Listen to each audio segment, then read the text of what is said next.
listening to the IELTS podcast. Learn from tutors and ex-examiners who are masters of IELTS preparation. Your host, Ben Worthington.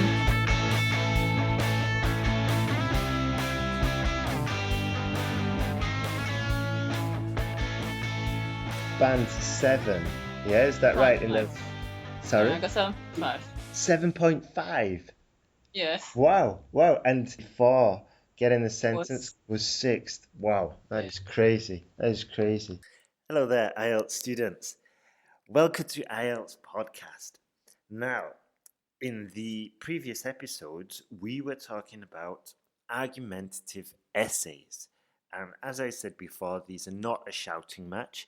It's the basis of academic writing. It's making a claim to persuade, to convince your reader, who is, in this case, the IELTS examiner, and we try to persuade, we make a claim, responding to the question, and we back up that claim with evidence. Okay, so I just wanted to recap that, what we did the other day, and now what I want to do in this episode, we're going to focus on the thesis sentence, essay structure.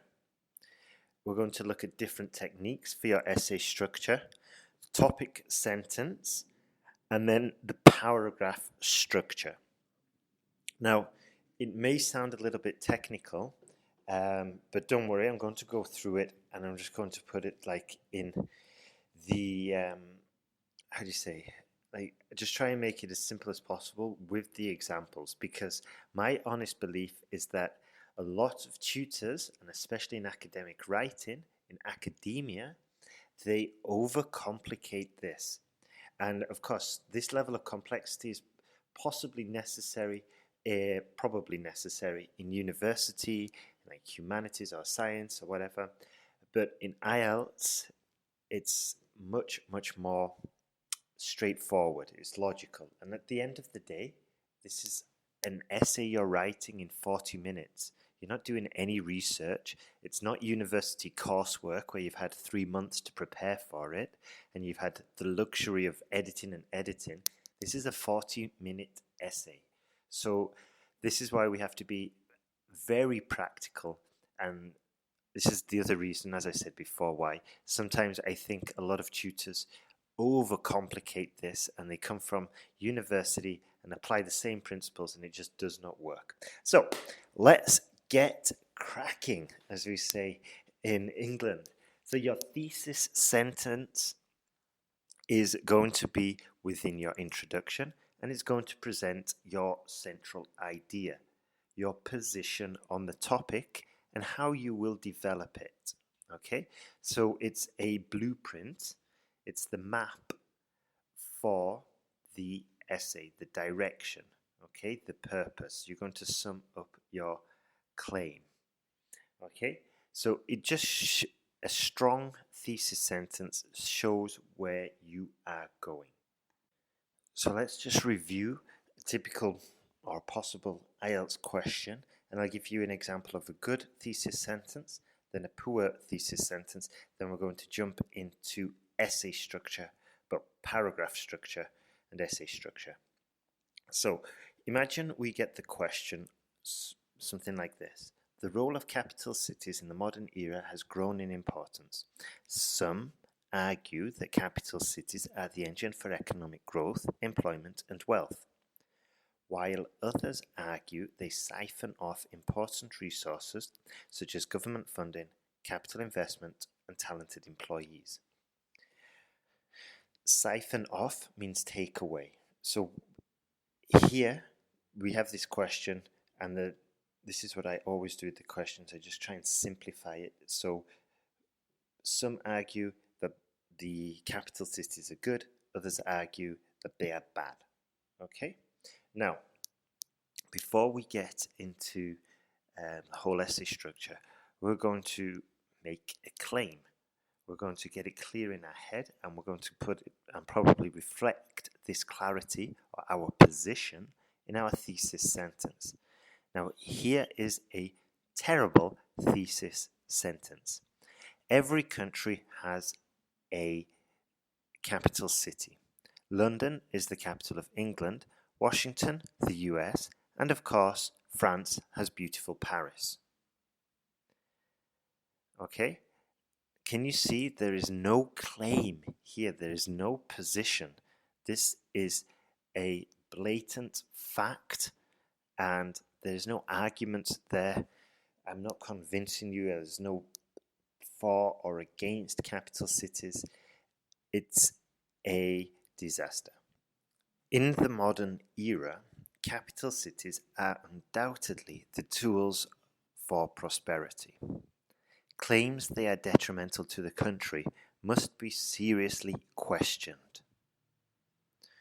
So here I have taken a stance, okay? I've made a claim.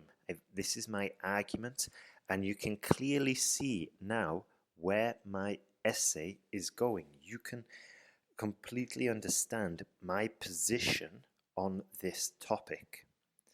In the other one, where we talked about England having the capital London, the US having Washington, there is no position there.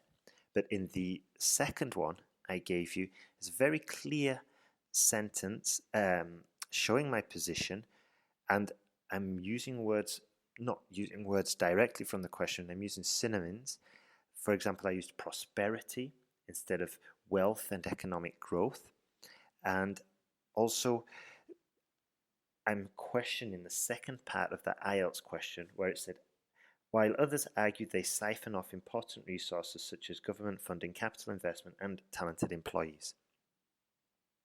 So here I just bunched all of those together by saying claims they are detrimental to the country must be seriously questioned.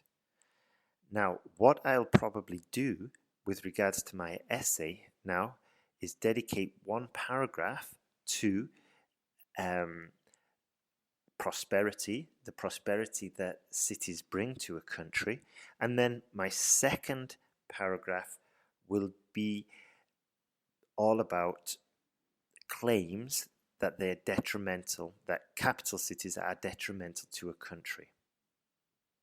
And also, importantly, I'm going to do it in that exact order because it just makes more sense.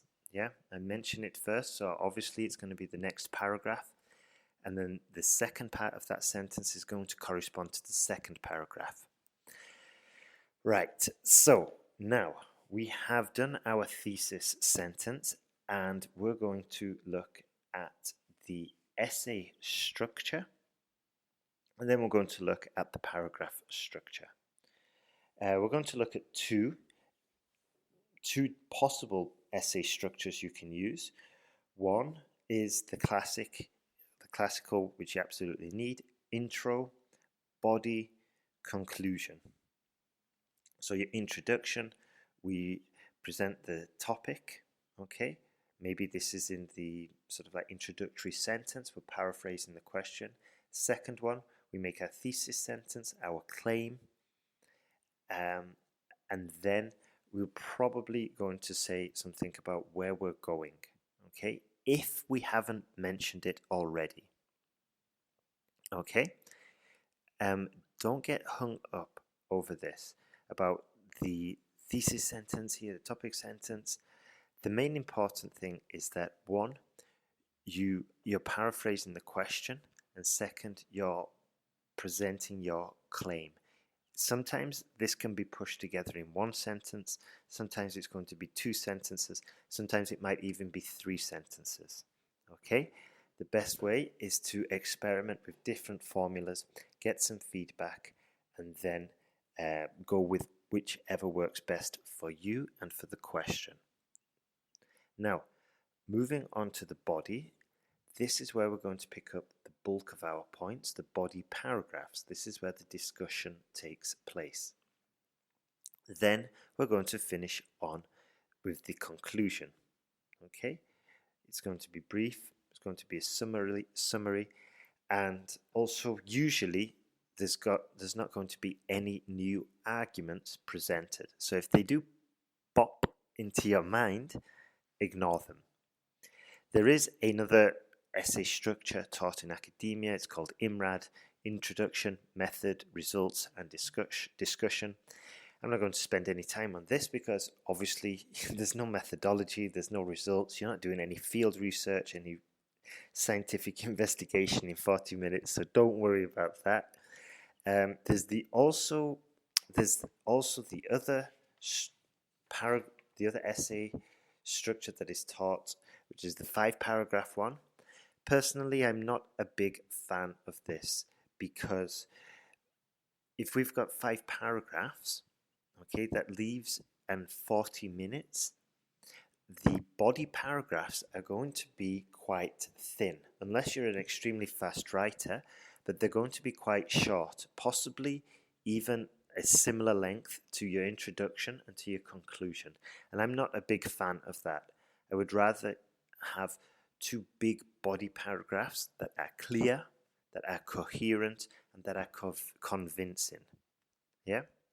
It's, maybe you could compare it to doing 2 big punches or 3 little mini punches. Okay, it's probably not the wisest of analogies, but that's the way I see it. And plus, with the body paragraph, you can present it, then you can offer 1 point, an additional point, and then an example. So you're kind of stacking up your arguments. And if you're doing a 5-paragraph model, then I find it much more difficult to continually strengthen your argument, especially within the 40-minute 40-minute timeline. Right, so we've got that out of the way. Now we're looking at structuring the information of our paragraphs. Here is the general structure we're going to follow, and this is the case for most paragraphs. We're going to go from general to specific. So I've said this before, we introduce the topic and then we build it up with supporting sentences.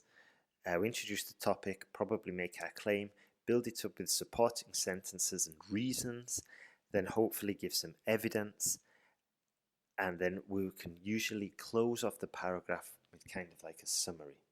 We go into this in much more detail in the online course, and it's quite easy to follow, and once you've learned this basic structure, you can start playing with it, and you can start elaborating and making it more elegant, or just sticking to the basics depending on you. But once you know the structure, it's much easier to move around in, once you know the rules, so to speak. So this is what I would recommend for your task 2. Now, if you're doing academic task 1, if there's chronological order, as in the years, we start at 1980, then 1990, then 2000, then 2010, then follow that structure. It's already laid out for you, and it would be ludicrous to start with 2000, jump back to 1980, and then jump a whole 2 decades or 3 decades up to 2010. So follow the chronological order.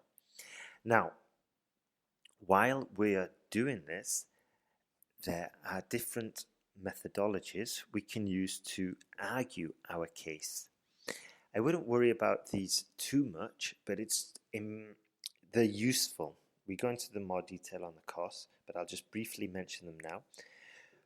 One is causality. Okay? So, there is reason to believe that X contributes to Y. Okay? So this could be a good topic sentence. Now, let's apply it to our question about cities. So the basic summary of the question was that capital cities are good, or are they bad?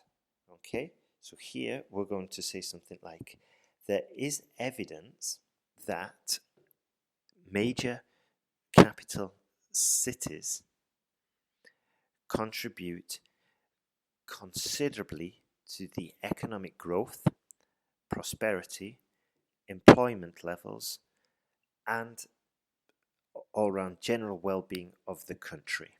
Okay? So here we're saying that the cities do cause this. Okay? Now, another way we can organize the paragraph, or we can start the organization of the paragraph, is we can compare it. This comparison can be done in a way that we compare differences or we compare similarities. So if we go back to the question about cities, we could say London is similar to Canberra in certain respects because they are both capitals. However, their importance to their respective countries is widely different. And then we would build up the paragraph by comparing.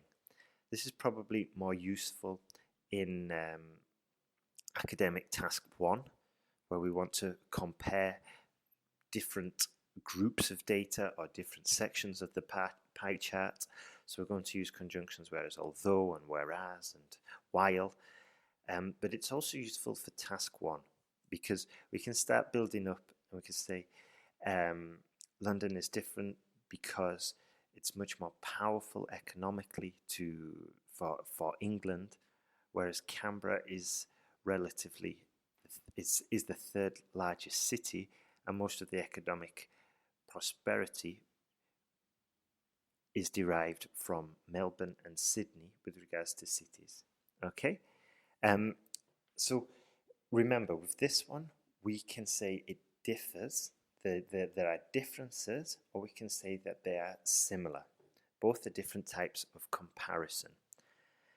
Now, the other one we can do is problem and solution. This is quite straightforward. If we get this question, then obviously it's just going to be one paragraph dedicated to the problem and then one paragraph dedicated to the solution. Now, of course, you know that there should be no headings or subheadings for your IELTS academic essay. Of course, if you're in uni, they're definitely useful, but for IELTS, we obviously don't need them. And one last point for your paragraph structure, and probably the most important, is that ideally we just want to get across one point. Okay? So going back to the cities question, I would dedicate one entire paragraph to say that the cities are sources of prosperity, that it's jobs are easier to find, that they produce wealth, that they're a center of legislative power. All this, I would just continually build that up. I wouldn't say, however, in the middle of the sentence, I wouldn't say, however, they are often very expensive for the inhabitants, and this can cause a lot of stress, especially while looking for rental accommodation, because I kind of distract the reader from my position here. I would save that for the next paragraph, which is probably going on about the negative issues. While others argue they siphon off important resources such as government funding, capital investment, and talented employees. Now, in my second paragraph, I would probably deal with each of those issues and say, okay, there are negative issues. However, I don't know, government funding is often relative to the amount of expected return on investment. The capital investment is often distributed across the country, and most successful cities are also a magnet for talented employees. But this is a positive development because it is an improvement of the local workforce. For example, and now I'll just go and develop that final point into a stronger argument to back up my whole claim. Okay? So what I'm saying is, with regarding to your paragraph structure, I think if we keep it simple, we keep it clear, we go for clear arguments and develop the single point from beginning to end, you're going to see big improvement in the cohesion and coherence, in your task response, and it's just going to read much easier as well. Now, let's have a look at the paragraphs. We've got a rough idea. We've got a very clear idea now on how we're going to approach this. And of course, as I said, we're going to start off with a topic sentence. And within this topic sentence, we're going to have something that probably links back to our thesis sentence. And it's going to be the controlling idea. Remember that term, the controlling idea of your paragraph. Now, this may sound difficult, but trust me, it's not that bad at all. Okay? So, if we have the topic sentence going back to cities, we say capital cities are often economic powerhouses of most cities. They usually drive the country forward, not only in economic terms, but also in important innovations too. Now, you could probably hear that the first part of that sentence was the topic sentence. Okay, was the topic. I'm just gradually introducing the examiner to the topic. And then the second part of that sentence was my controlling idea. And the controlling idea started, I'll just do the sentence again. Capital cities are often economic powerhouses of most cities. That's the topic. That's what we're going to talk about. Now, the controlling idea, they usually drive the country forward, not only in economic terms, but important innovations too. So here you know now that this essay is going to be talking about how cities drive the country forward in economic terms and how they are important for innovations also. And obviously, like we did at the beginning with the thesis sentence or the topic sentence, the introduction, in this paragraph, first I'm going to talk about the economic terms, and then I'm going to talk about the important innovations too.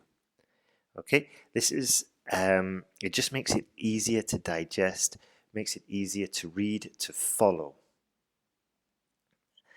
And what we do now, after we've done this topic sentence and we've shown our controlling idea, we're going to build on this.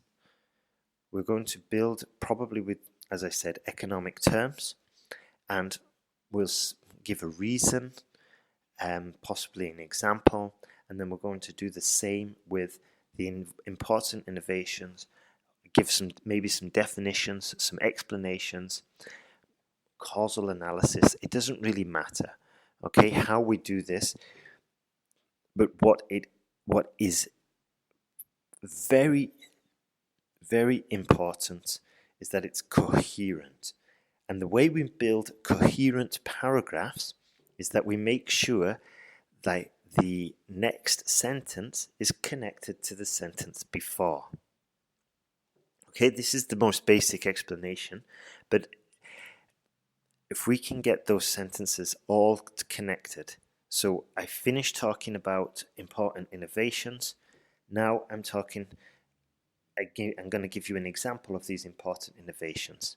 That's a very basic way, but as I said before, I'd probably first talk about economic terms, and I give some examples of those economic terms, and then I would say, after I've done that, I would put an additional point, a full stop, and I'd say, furthermore, important cities often produce important innovations which are a vital necessity for the country. For example, London was the first city in England to develop electric bicycles for their citizens, or common public electric bicycles for the citizens. Actually, that's not true. It's common public use bicycles for its citizens. This scheme has been produced in other major cities across England with great success. but it would not be possible without London adopting and testing the ideas first. Okay, so each sentence afterwards was still connected to the bikes. Yep. And now that I've finished that point, I can probably just summarize the whole sentence. So I'll just give you one more overview. I'm going to talk about the topic, probably going to put my controlling idea in there with the first sentence. That controlling idea may have one idea, may have two, well, one idea, but probably 2 points. In my example, it was economic terms and innovations. Now, the next sentence, I'm going to develop the idea of economic terms. 2 sentences about economic terms, going from general to specific. And then I'll mention my additional point using furthermore. And I'm going to talk about cities are the first to adopt these innovations, usually the first. And we're going to use the bicycles in London, the Boris bikes in London, as an example. That's my definition. That's my example. It's going to be more definite, more precise. I'm going from general to specific. And then I'm going to close the paragraph with the summary. And you can see here that it's all 1 point. It's all in favor of the cities from beginning to end. There's nothing against the city ever in that paragraph, because I just want it to be crystal clear for the examiner. Because we have to bear in mind as well that there would probably be 1 or 2 grammar errors. It's inevitable, maybe even a spelling mistake. And those are going to be working against you in your attempt to communicate a coherent essay that fulfills points for task response. So this is an additional reason why 1 paragraph with 1 idea is the best, in my opinion, and I've taught this so many times with so many good results, is the best way to approach this. Some tutors say, oh yeah, do a 5-paragraph one, but you don't have that many sentences to put across your point. And then we're going to put across this point with probably some grammar mistakes as well. So maybe you've got 3 or 4 sentences, one of them can't be understood, and they kind of conflict with some of your other ideas. So it just really, I can't see the point in that. Anyway, we're going to write coherent sentences. Sorry if I went on about that. It just drives me mad when I see these 5-paragraph essays. Anyway, like I said, we've done this beautiful body paragraph. Then we're going to reproduce another body paragraph. Here we can do a different point because it's just going to be the whole paragraph, maybe against it. And then in the conclusion, we can balance it. But we don't want to be dancing around, entertaining different viewpoints in the same paragraph. So I'll repeat that. We don't want to be entertaining different viewpoints in the same paragraph, ideally, because it's just, I think it complicates it. So we do 2 body paragraphs, hopefully with 1 point beginning to end. Then we're going to finish with a beautiful conclusion, 1 or 2 sentences, probably something similar to the thesis sentence that we said right at the beginning. Hopefully also linking back to the question, because your thesis sentence was hopefully linking back to your question, was closely related to the question as well. And bingo, we are done. And then the next stage. What's the next stage? We check for mistakes. Okay? Right. I've gone way over my expected time limit. That's what happens when a geek like me talks about coherence. Just joking. But anyway, if you want more help with this, we're happy to assist you, and we'll happily take you to the next level regarding your IELTS score. Have a great day.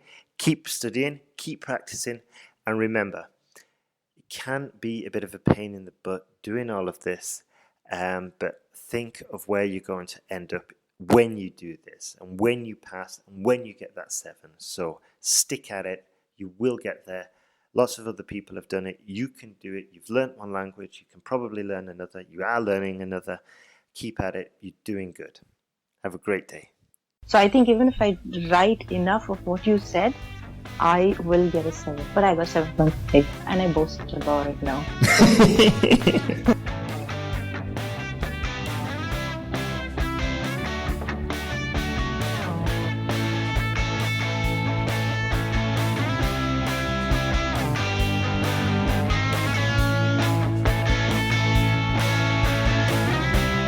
Thanks for listening to IELTSPodcast.com.